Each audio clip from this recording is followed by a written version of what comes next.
দেশি মুরগির বেশি বেশি ডিম কিভাবে পেতে পারেন, কোন ধরনের খাবার দিলে বেশি বেশি ডিম পাবেন, সেই বিষয়ে আজকে কিছু আলোচনা করব।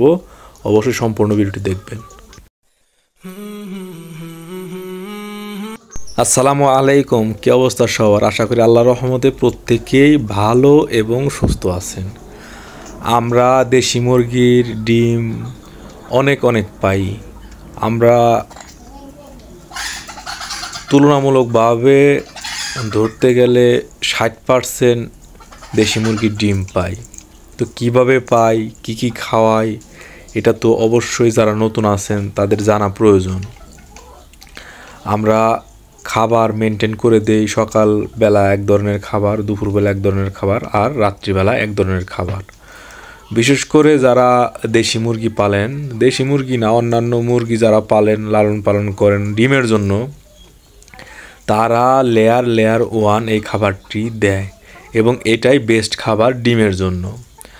আর আমি সাথে দুপুরবেলায় হাইড্রোপনিক ঘাস, যেটা নিজেরা তৈরি করি, এটি আমি দুপুরবেলায় দিই এক টাইম।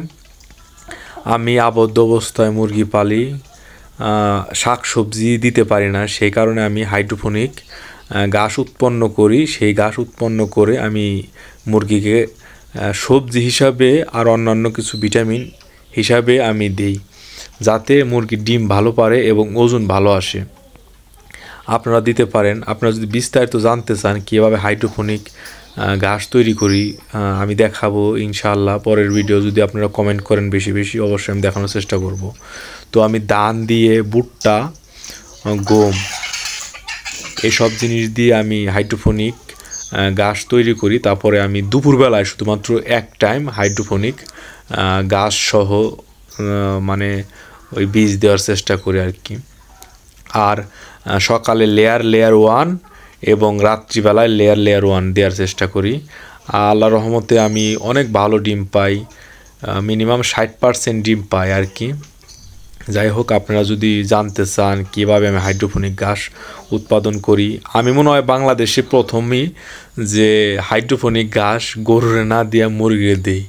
ঠিক আছে, আমার মনে হয় এই ফার্স্ট ভিডিও করলাম, মানে আমি অনলাইনের ভিতরে, যে হাইড্রোপনিক ঘাস মুরগিকে দেই।